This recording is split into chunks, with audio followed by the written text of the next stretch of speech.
வசியம் பண்றது அப்படின்றாங்க. அப்படின்னா என்னன்னா யார வசியம் பண்ணலாம்? ஆணுக்கு பெண்ணை வசியம் பண்ணலாம். ஒரு தொழில் பண்றாங்கன்னா ஒரு வியாபார ரீதியா வசியம் பண்ணலாம், தன வசியம் பண்ணலாம், தானிய வசியம் பண்ணலாம். வசியத்துல பல வகை இருக்கு. அதாவது குறிப்பிட்டு வேலைக்கு வரும்போது அவர் கேட்கிற வேலை நீதிக்கும் நியாயத்துக்கும் முரண்பாடாக இல்லாதபடி அந்த சாமி கிட்ட நாங்க பழம் வச்சு உத்தரவு கேட்கும் போது அது கரெக்டா இருந்துச்சுன்னா அந்த வசிய வேலையை நாங்க செய்வோம். அதே மாதிரி வசிய வேலைக்கு வரீங்கன்னா அதுக்குரிய அமௌண்ட்டும் கொஞ்சம் அதிகமா தான் இருக்கும். அதுல இருக்கக்கூடிய பொருட்கள், அதுக்கு பயன்படுத்தக்கூடிய பொருட்கள் எல்லாம் நான் வந்து என்கிட்ட உடனே இருக்காது.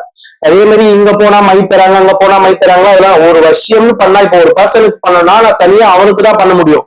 ஒரு பஞ்சா பண்ணி வச்சுட்டு நான் தர முடியாது. அதனால வசியம்னு வந்தாலே கொஞ்ச நாள் ஆகும். எனக்கு குறிப்பிட்டு ஒரு 15 நாள் ஆகும் அந்த பொருளை நான் ரெடி பண்ணி அவங்க கையில கொடுக்கறதுக்கு. அதனால வசியம்னு வந்தாலே அப்பப்ப வாங்கி பண்ணக்கூடிய ஒரு சம்பந்தப்பட்ட பொருட்களை வச்சு பண்ணக்கூடியதுதான் விஷயம். அதுக்கு கூலிக்கை இருக்கு, அதுக்கு நான் பண்ண வேண்டிய முறைகள் இருக்கு.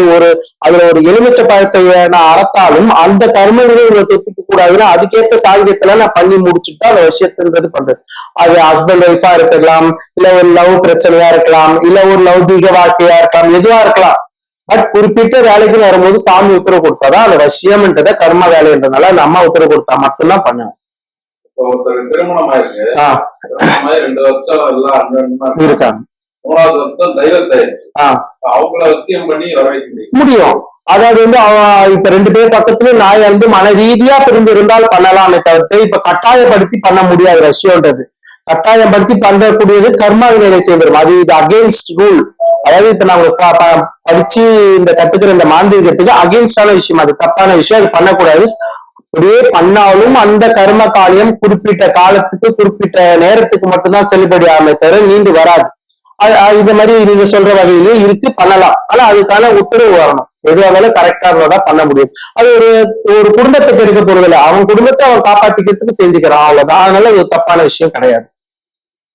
இப்போ ஒரு பொண்ணை வந்து ஒரு பையன் லவ் பண்றான், அந்த பொண்ணுக்கு இன்னொரு லவர் இருக்காங்க. ஆனா இந்த பொண்ணு அந்த பையன்கிட்ட உண்மையா நேர்மையா உண்மைத்துவமா இருந்துச்சுன்னா பண்ணலாமே தவிர்த்து இப்ப இந்த பொண்ணுக்கும் அந்த வெளியில இருக்க இன்னொரு நபருக்கும் அஃபெக்ஷன் இருந்துச்சுன்னா அது பண்ண முடியாது.